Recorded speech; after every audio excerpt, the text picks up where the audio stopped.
Good afternoon, ladies and gentlemen.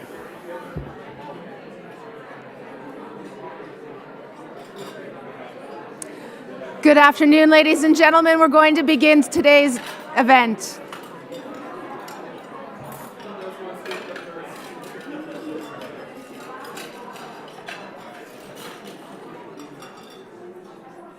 Thank you.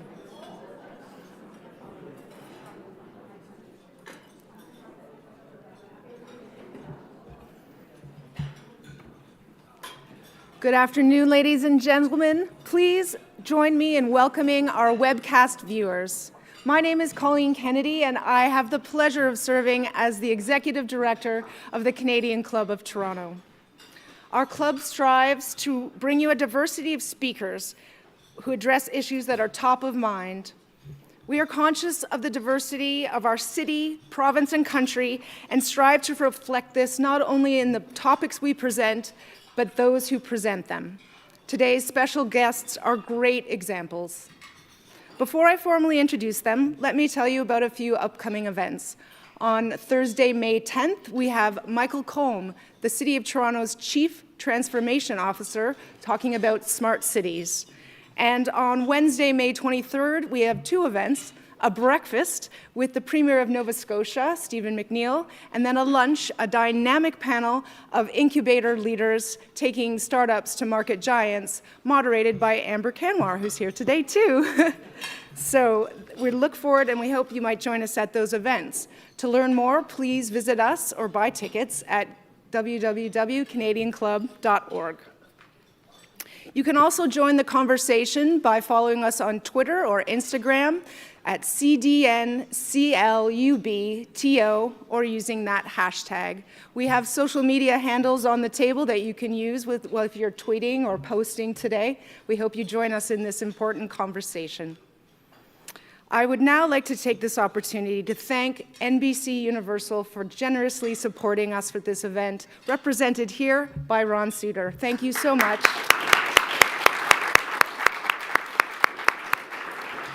And to our youth and young leaders who are here today from Centennial College Journalism, please have a stand up. We're really glad you're here.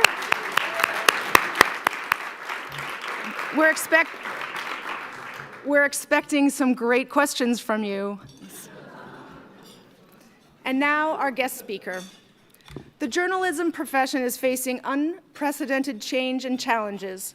The small electronic device that we carry in our pockets and purses is used as a news feed: write, record, post, repeat. The use of social media can have serious consequences and lasting impact. Perhaps on this point, the 45th American president comes to mind. How does a journalist maintain audience interest and trust in this environment? Today's guests have decades of broadcast journalism experience between them and have lots to say about this topic. I had the distinct pleasure of going to Queen's University at the same time as Ali Velshi, where he acted as a bit of a mentor. We have lots of Queen's people in the event.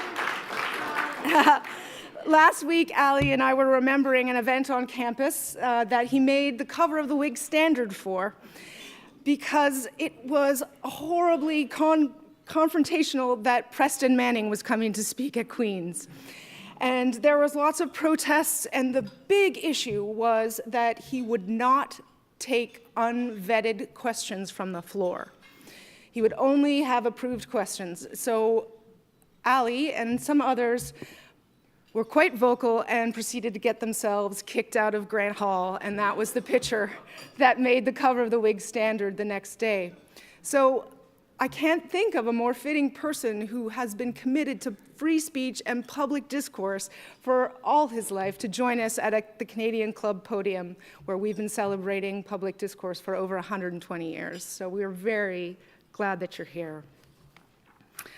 He is popular and well-liked broadcast journal all across North America. He's worked for CNN, Al Jazeera, and BNN. Of course, we have friends there from here too. Currently, he's an anchor at MSNBC and a business correspondent for both NBC News and MSNBC. He has covered financial as well as many global issues. His ability to deliver complex economic analysis in a clear and compelling way has made him a sought-after speaker. He has appeared on popular talk shows like The Daily Show, Oprah, and The View. He has also authored or co-authored 2 books on money management. Joining Ali in conversation is Heather Hiscox. She's the morning host at CBC News Network, a role she has had for 11 seasons. She was recently recognized for her news anchor role with a Canadian Screen Award trophy. Heather has covered some of the major news stories of our time, from the election of President Barack Obama to the royal wedding of Kate and William, some Olympic competitions, many other stories, and she heads off soon to the upcoming nuptials of Harry and Meghan. So we look forward to seeing that. Members and guests, don't forget, if you have questions, please fill out a Q&A card. We won't vet them, but I promise you we might not have a chance to get to all of them, but we look forward to hearing from you. Ali, Heather, the Canadian Club podium is yours.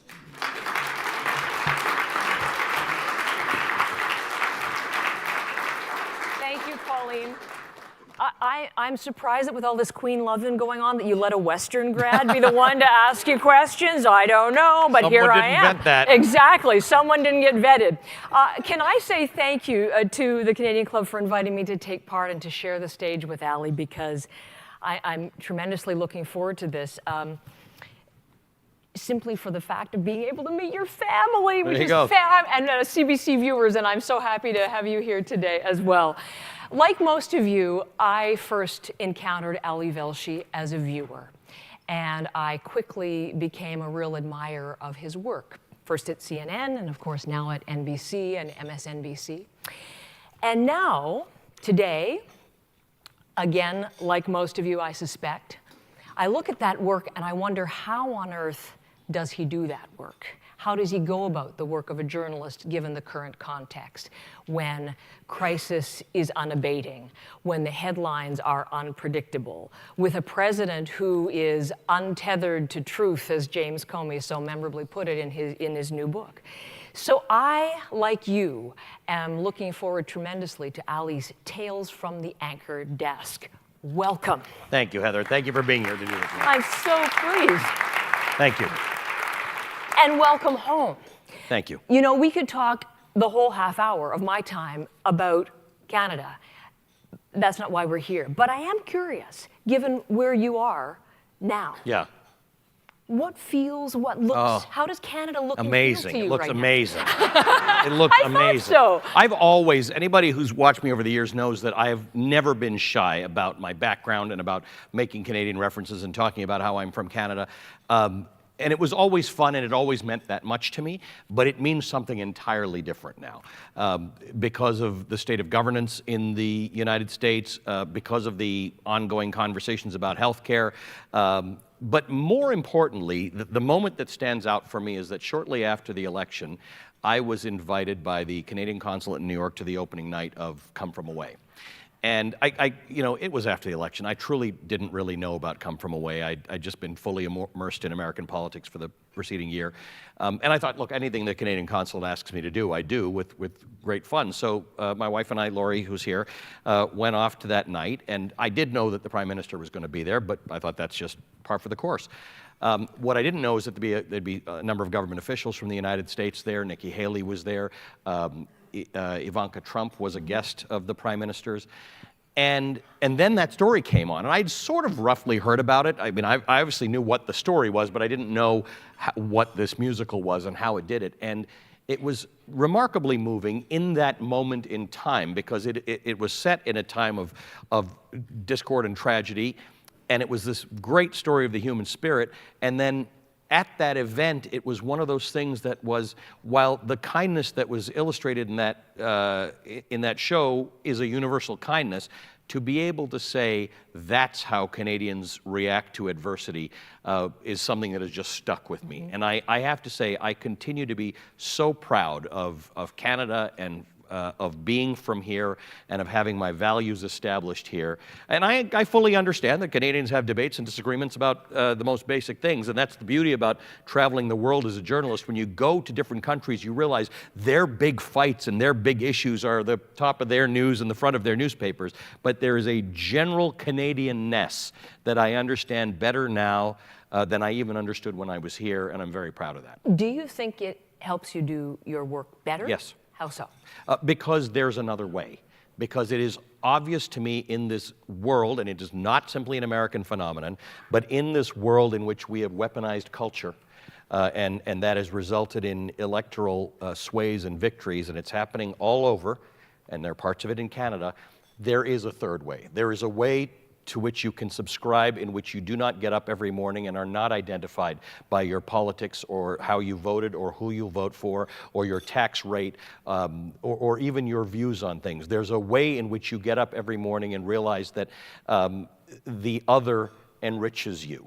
The other is not someone you get up to fight off every day. And it is prevalent. And I think more people have that view in the world than don't. But in Canada, we have figured out a way, generally speaking, to have that define our national psyche. Mm-hmm. And there are moments when that stops defining our national psyche in Canada, and we tend to act on that. And I think that is an important matter to understand. We must not be thinking about a world in which conservatives defeat liberals and Democrats defeat Republicans. When you start identifying with that sort of thing, that's wrong. And I just want to point out David Lindsay in the crowd there. David Lindsay ran against my father in the riding of Don Mills when they were both running for Parliament. And David has been a consistent friend to my family over the years. It doesn't occur to me when I see David's face that we were in different parties. We represented different things, because that's not what being involved in politics or journalism stands for in this country. It's that we were all working toward our contribution to creating a better society. That is the duty of every citizen of every country, and I think Canadians take that very seriously. Okay.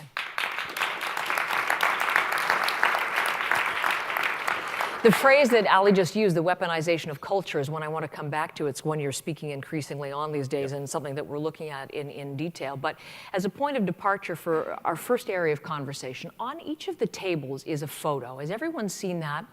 You'll recognize two of the three players, I think. There's Ali and Stephanie, your co-anchor, Stephanie Ruhle, and in the center, Sarah Huckabee Sanders. Now, this was from the most recent White House Correspondents' dinner. Tell us about the taking of the photo, the circumstances behind it. So we had been at the Correspondents' dinner, and rain was about to start as it ended. So I happened to be sitting at the table with the president of MSNBC.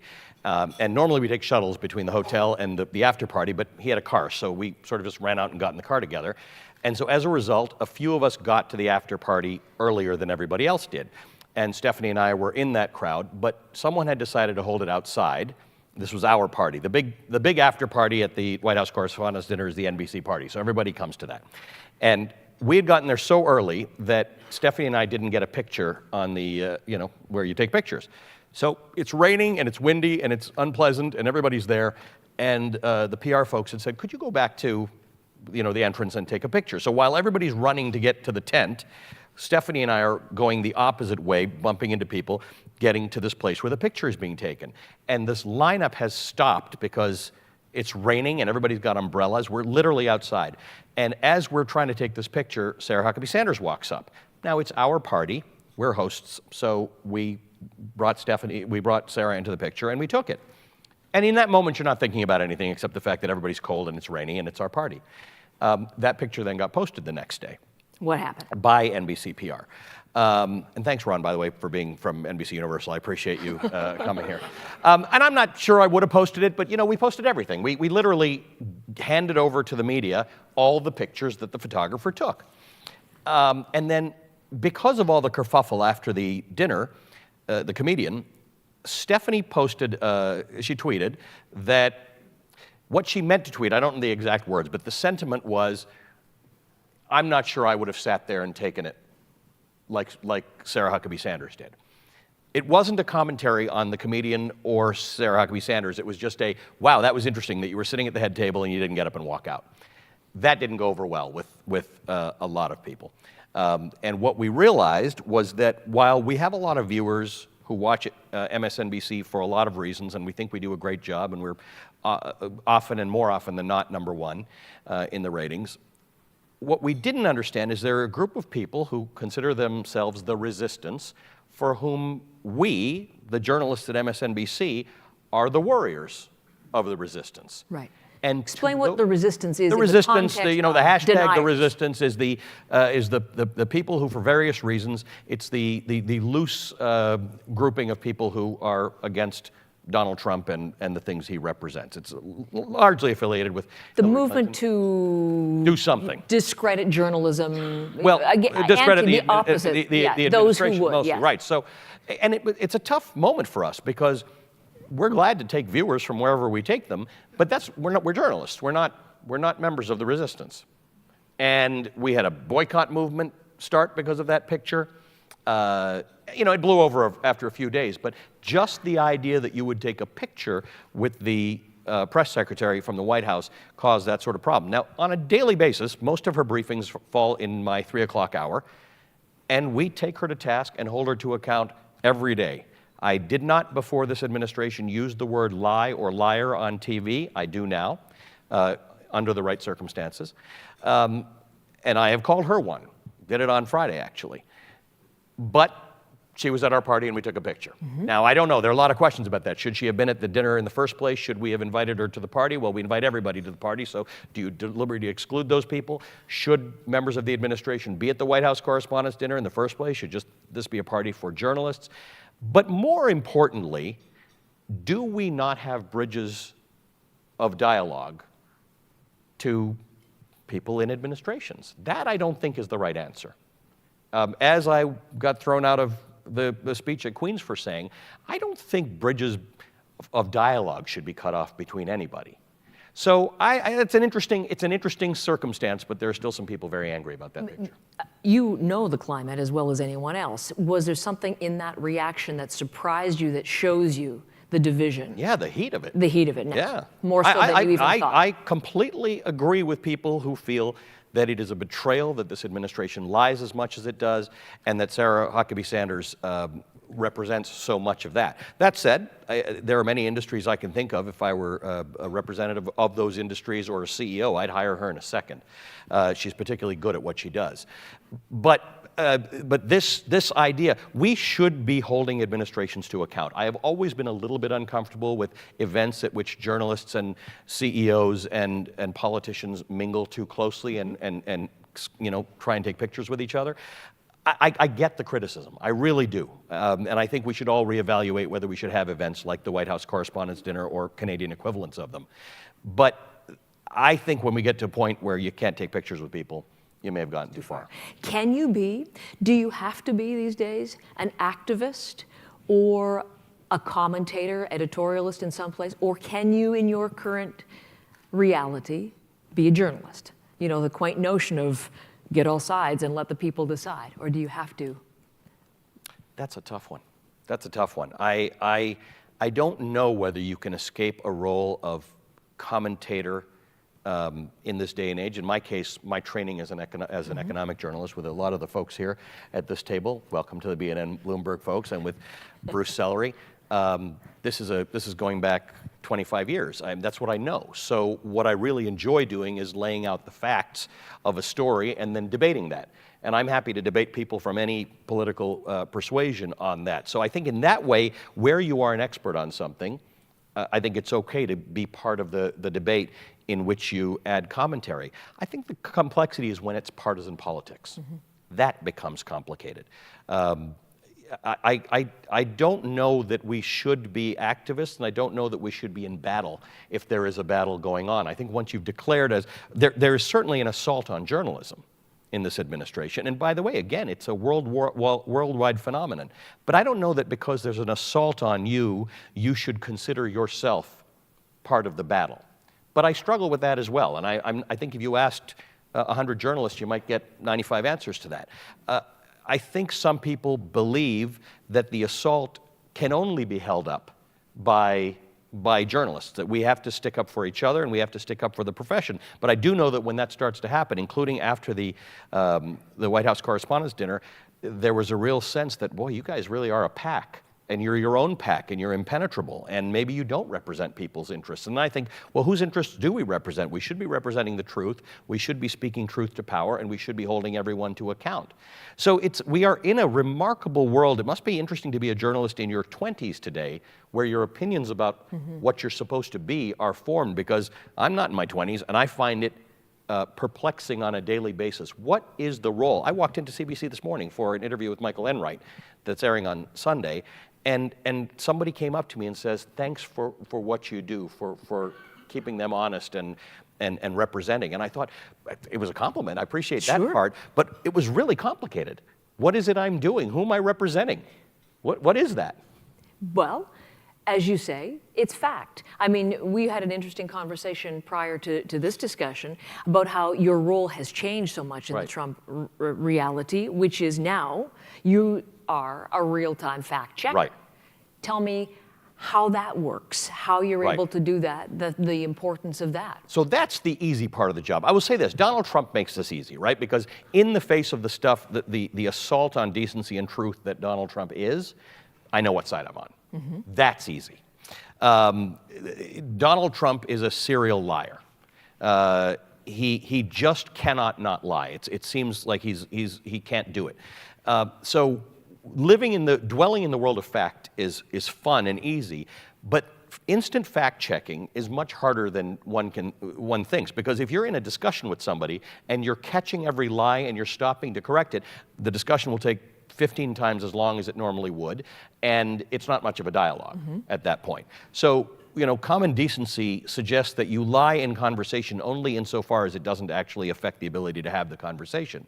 So what Donald Trump has taken to doing is, on Friday, he gave a speech at the NRA, which was so jam-packed with lies, but it was like a Fidel Castro speech or a Putin 24-hour press conference. I mean, he spoke for close in on an hour, and he just kept on going. He was talking about Santa Ana invading Mexico, and he was talking about rapists and drug dealers, and he mentioned everything. It was just rambling series of lies that don't make any sense. And if you were to correct all of them, you'd take 3 times as long as the actual discussion took place. So what we try and do is, look, I'm looking forward to a world in which artificial intelligence is there, like whether it's on your phone or your TV or whatever it is, however you're consuming. Pops up? Yeah, it's a pop-up, or there's a veracity meter or a green and a red, something in which you always know whether someone's telling the truth, because they can. Some machine can be figuring out everything I say right now and saying, look, largely I'm telling you the truth, but I used the wrong date or the wrong reference. And that journalists should be evaluated on the basis of their reliability and truthfulness. And our organizations, CBC or NBC or BNN, Bloomberg, is that right? B&M Bloomberg? Have a score. So instead of these awards we get every year at these award ceremonies, what if we were all judged on how truthful we are, and our interviews were supported by instant artificial intelligence fact checking? So we take that nonsense out of the realm of our job, and it becomes about creating a space for dialogue between competing narratives. Competing honest narratives. So what if you really were having conservative versus liberal discussions? What if you were having honest discussions about healthcare or tax policy, but there was no lying allowed into the conversation? It was really just robust. And we try and do this a little bit on TV. I really go out of my way to invite people on with views that I know are going to challenge and trouble my viewers, to try and bring them out of their bubble. But the basic rule is you can't lie on my show. And if you lie, it's going to slow down and make the conversation very awkward. I wonder, I mean, obviously, to challenge dishonesty, to correct misinformation, inaccurate information, okay, I get it. But I also wonder, what's the point now? I mean, as you said, you have a serial liar. You have perhaps probably the most dishonest president. Right. And where are the consequences? And does the American public even care about truth anymore, in that his base is pretty much solid? He hasn't lost Republicans in Congress. Right. Even the evangelicals are still fully on side. Yep. I mean, what does it matter, the truth Yeah, today? so that's interesting. They're about 30, he's got a low 30s, his support, right? which when you add it up, of the total voting population, that's significant. When you add it up as a population of Republicans, it's more significant. But there are a couple of problems. So somebody told me the other day that 57% of Republicans believe that news and newscasters lie. So it was John Kasich actually who said this. That's a problem. We've got to address, and some of us in the business have got to take that on as an issue. The other issue is that when you lie about some things, you can lie about other things. So someone said to us at a party the other night that he doesn't lie about the important things. I don't know what that means, but I feel like, generally speaking, the president shouldn't lie about most things. But it becomes one of those things that if you lie about some things, you don't lie about other things, people just don't know. And once we get to the point where we don't hold the presidency or high elected office to those standards, then it doesn't matter. So when you say, why does it matter? It only matters because it should matter. Once we've accepted the fact that, all right, fine, so he lies about a lot of things, but let's actually take this at face value, you can't do that. And the third thing to understand is, as part of our weaponization of culture, what we have weaponized in the United States amongst a group of hard-right conservatives is that nothing matters except abortion rights and the Second Amendment. And so it doesn't matter at what cost you preserve those two things. And remember, while abortion, Roe versus Wade, is there and is not likely to be overturned, this president has filled vacancies on the on the federal courts at a level that someone hasn't been able to do in 100 years. And that's what the success looks like. You'll notice it's small, but every time Donald Trump does make a speech about his successes, he talks about his Supreme Court pick, and he talks about gun control. And this is what that is. That's code speak for on the two issues that matter to you most. And there are probably a couple other issues in the United States that matter, but mostly people are single, double, or triple issue voters, and that's it. And that's why people can coalesce around a president who lies, because in the end, it's, if you're an evangelical or abortion is your number one issue, or the Second Amendment gun rights are your number one issue, this guy's a better hope than not. And the final issue is that I look at 1974, when Republicans turned on Richard Nixon because they understood that continuing to support Richard Nixon was going to be bad for them. Donald Trump's support is double what anybody's support in Congress is. So nobody loses for supporting Donald Trump around now. That's the problem. So where Republicans need to say, look, this guy's fundamentally doing long-term damage to Republicans and the conservative movement in the United States, there's no impetus for them to turn on him. You saw a few examples of it, Roy Moore, but you had to be Roy Moore for it to be that bad. Yeah. And you're seeing this with this guy Blankenship in West Virginia who's running for center, who says he's more Trumpian than Trump. But he's a lunatic. Yeah. So it may not, he may not win because Donald Trump doesn't want him to win, and Donald Trump Jr. doesn't want him to win. But going straight up against Donald Trump is politically costly. It's so sobering to see so much written about post-truth society, post-fact society, and wonder whether American citizens have just given up. Or, conversely, some commentators see they're more engaged in that than ever. They have, Yes. But it's interesting that there is so... Yeah. And I will say I'm an optimist, and I've seen a few things that are really interesting. The students after Parkdale, that's remarkable. Doesn't matter if nobody doesn't get defeated or nobody wins an election because of it, but marches are fantastic, but the NRA actually gets votes, so that'll be interesting to see how that plays out. There are more women running for Congress in the midterm elections than have ever run before. There are more young people engaged in politics than have been before. Our viewership at NBC and MSNBC, it's remarkable to see the number of people who otherwise didn't follow politics or didn't watch it on TV or didn't read about it who are engaged. The readership of the New York Times and the Washington Post. The New York Times was really struggling. Jeff Bezos bought the Washington Post and was going to create some underpinning for it.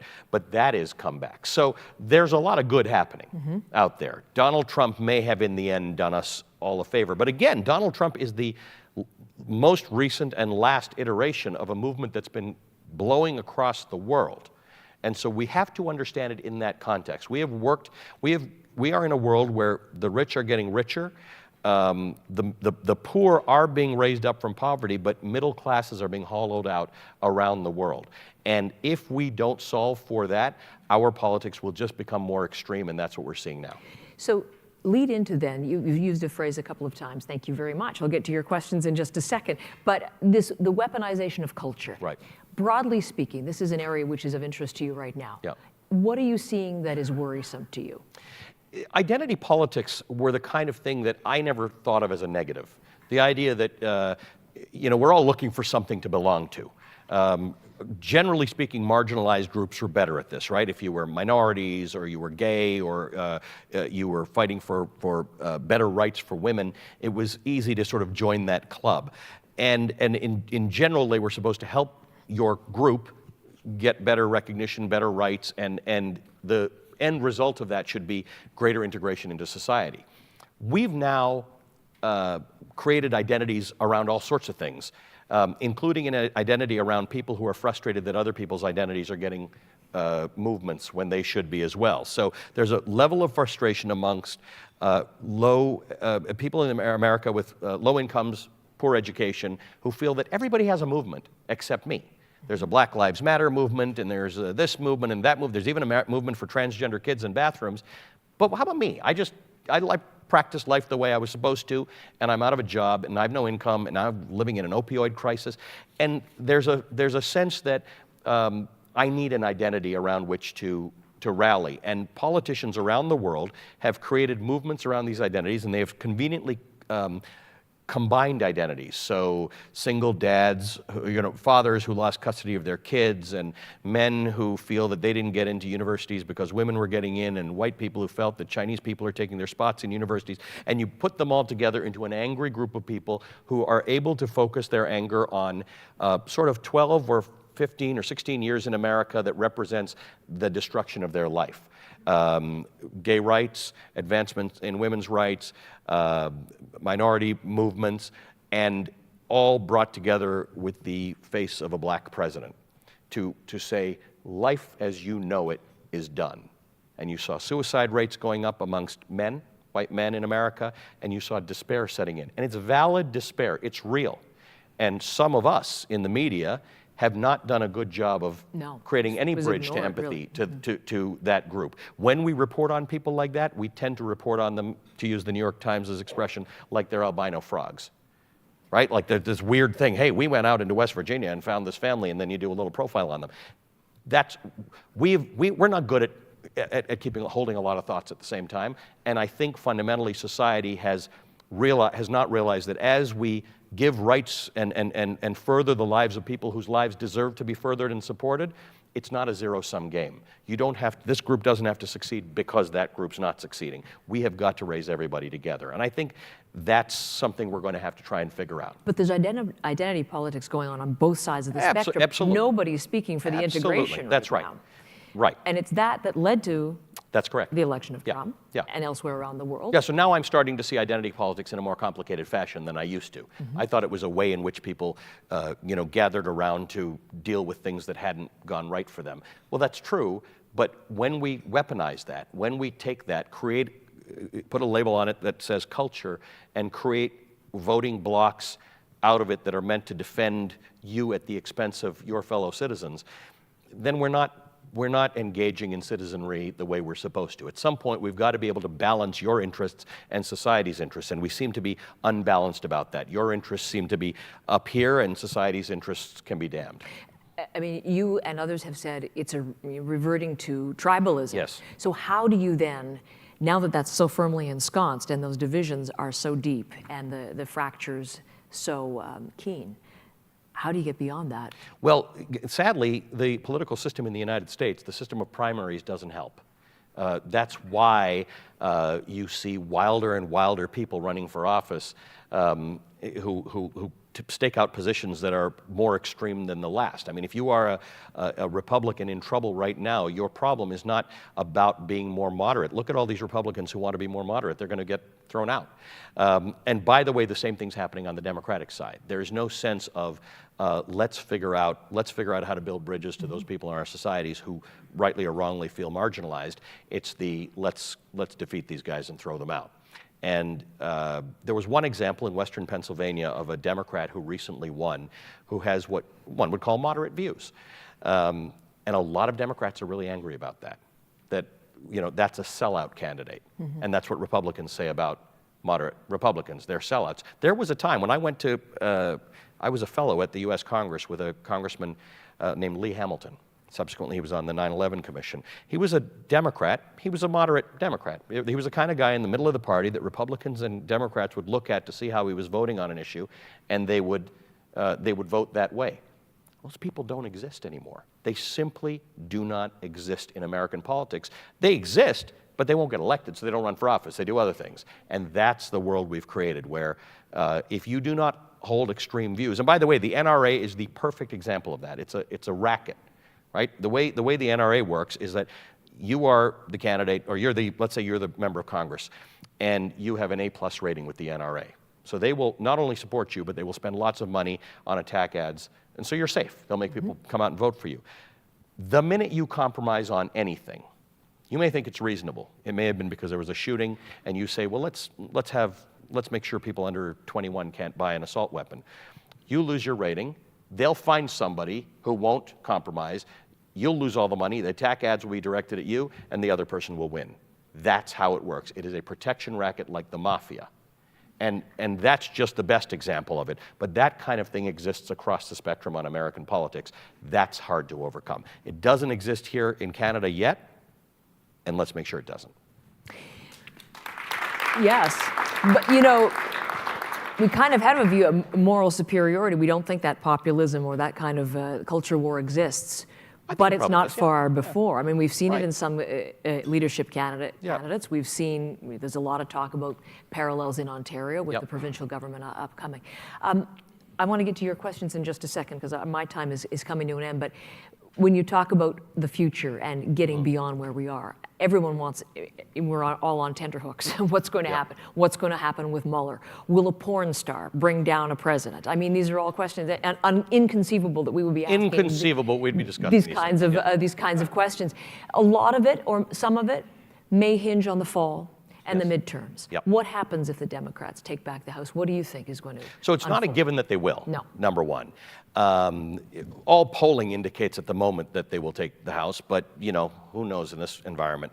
I think it's a important shot across the bow, right? It's the idea that Donald Trump's been walking around with a swagger the last few weeks. The idea that he doesn't really have a chief of staff to whom he listens, and he hasn't had a White House communications director and doesn't seem to be planning to hire one.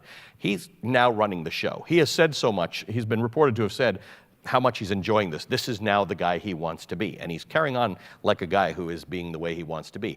Probably within the week, he'll pull out of the Iran deal. Oil's above $70 a barrel today. There are lots of issues. The one thing he might get right, who knows, is North Korea. That might have worked out. His crazy nuclear war, little rocket man stuff might have worked. Who knows? We'll see. But ultimately, something needs to check Donald Trump's swagger. And that's not about Donald Trump. That's about politics in general. Something always has to check a leader's swagger, right? It's the beauty of the parliamentary system, but it's also why we throw parties out every now and then. Sometimes you don't throw them out because you hate them. You just say, you know what, we need you to be reminded that you can actually lose elections. That might help. By the way, it might help Donald Trump, because if his swagger gets checked and he acts more presidential, America might be better off for it. I mean, there are a lot of Democrats who don't want to see anything improve with Donald Trump. They want him to be a train wreck for the next few years, so that come November 8th, 2020, or whatever the election date is, he really does get thrown out of office. I think we need to see whether Americans are going to put their money where their mouth is, whether they're actually going to come out and vote and say, well, yeah, we wanted somebody to shake it up. This isn't exactly what we were looking for. But you all did this in Toronto once, recently, right? So you all know the shaking up things.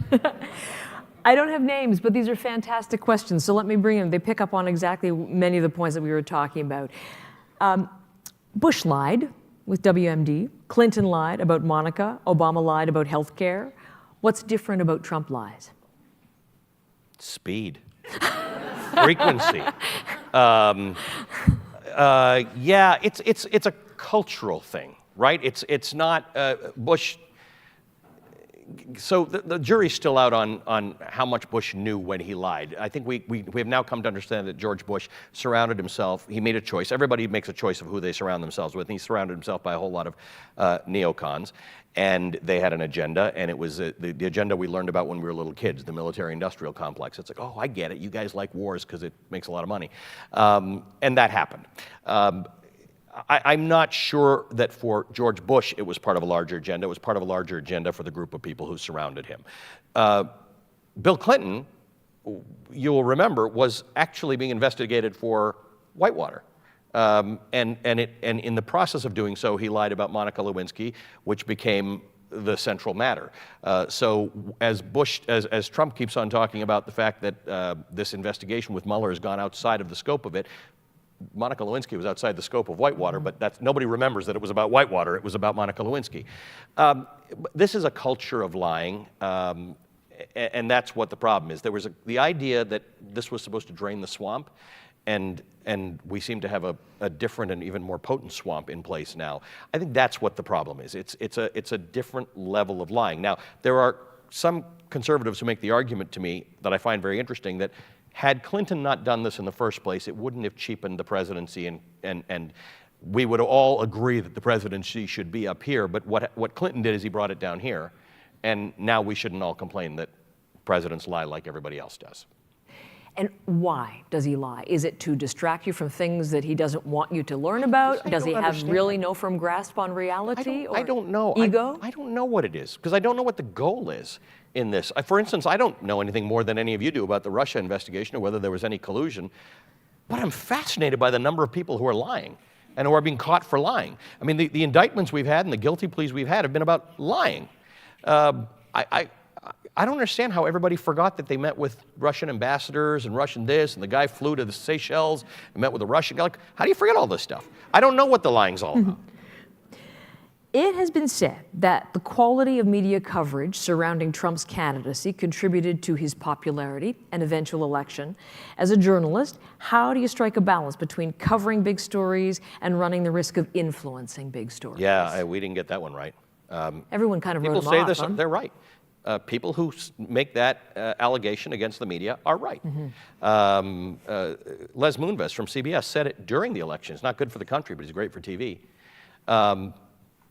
That is something we know, and I'm not sure we've fully addressed. It is more complicated now that he's president. I get a lot of tweets of, why do you run this speech that he gave? Well, because he's the president of the United States. We did it with Obama. We did it with Bush. It's what we do. You cover the president of the United States. Well, you didn't cover Obama's tweets. Well, Obama didn't tweet, first of all, and he certainly didn't tweet the way this guy does.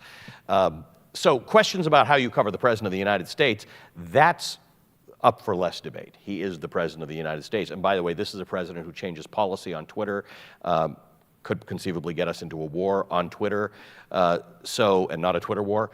So you do actually have to cover that, but I do agree that maybe the media needed to think about the way in which they covered the last election, and now it's more complicated because we're going to have to think about the way in which we cover the next election. It's kind of weird because all these speeches the president makes are campaign speeches. They're actually run by his campaign. He's already campaigning for president for 2020. So that's a big and important discussion, and I'm not satisfied that we have a full and good answer to that yet. This is an important perspective. Misinformation or lies that we've been talking about isn't just a Trump thing. We certainly witnessed it in Brexit. Myanmar, we're seeing it. German far right, all part of what we were talking about, a post-truth society. Yep. So as we become further and further ensconced in that, what is the path out? Well, let me just complicate the question even more. It's how Germany worked before the war. It's how Rwanda worked. It was all misinformation spread on the radio. People got all their information on the radio. In fact, if you look at most totalitarian experiences and dictatorships and catastrophes and genocides, it was all based on lies that were spread and propaganda that was spread. That's not supposed to happen in a democracy. It's not supposed to happen in a democracy that has the First Amendment, that is protected with the freedom of speech. That's the weird part, that it's happening in America. And the struggle is that this Facebook thing is evidence of the fact that I had no idea. I don't get these crazy stories on Facebook because, it's all algorithms. I don't look for them, and if some weird story were to show up on my Facebook page, I mean, to me, the byline always matters. This whole thing I was talking about artificial intelligence in determining Heather Hiscock's veracity and the CBC's veracity, and the score of both should be very high, otherwise I'm not reading the story, right? I'm fascinated by the number of people who read absolute garbage and then act on it. That guy who went and shot up the pizza parlor because he thought Hillary Clinton was running a child sex ring from the basement, but it didn't even have a basement. I mean, this is crazy stuff.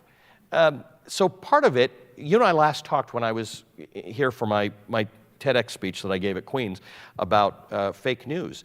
And I do hold individuals responsible for some of this, right? We do have to understand what we read, and we have to do some checking, and you have to triangulate, and you can't get all your news from one place, including Facebook. And you have to be careful before you post things and before your crazy uncle sends them out to everybody, or you have to email your crazy uncle and say, this isn't really a story. And that's, no one is holding a gun to your head and making you read stupid, bad news. You do have to understand this. Now, again, 23% of Americans think that Barack Obama is a Kenyan-born Muslim. About the same number believe in UFOs. And don't get crazy if you're one of them. So a quarter of America are conspiracy theorists. So they're going to listen to Alex Jones, and they're going to read this stuff, and we can't necessarily solve for that. But 3/4 of America doesn't do this, and I would imagine those proportions are greater in other parts of the world. So the rest of us have got to take responsibility for not spreading fake news. Okay. When Colleen starts to get into position, we're just about to wrap up. All right. So let me ask, of all of the great political and journalistic questions, personal one to end. When you were at Northern Secondary, did you ever think that you would have the career you have had? I don't know if Mike Belanti was at Northern with me. I don't think most people who were with me in school thought I'd have any career. That I have a career would be actually the big surprise. Fact? No, I had no idea. We had a little newspaper at Northern, and I was influential in that, but I did not have any clue at all. I didn't even know it for most of my Queen's career. I got more politically active at Queen's, and as you know, I come from a politically active family, but no, I did not know it, and I'm very grateful. This has been a remarkably fulfilling career, but I didn't plan it. I would be wrong if I said otherwise. Listen, thank you for taking us on a very short ride along with you with your fascinating career and your incredible insights. Ali Velshi, ladies and gentlemen. Thanks, everybody.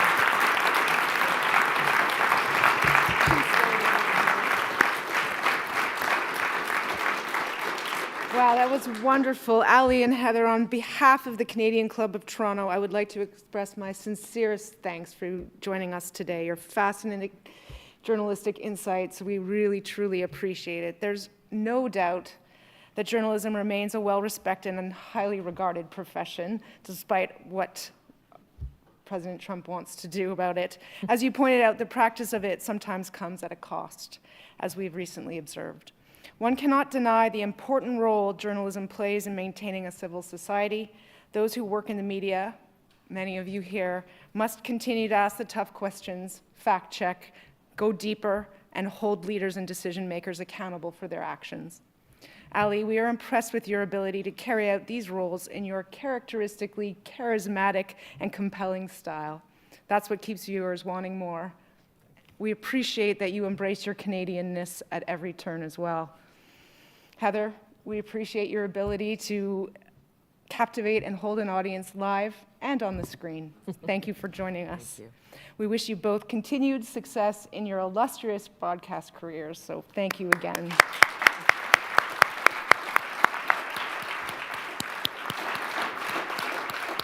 Before we conclude, I'd like to thank VVC and MediaEvents.ca for live streaming today, and the video will be online forever if you want to go check it out.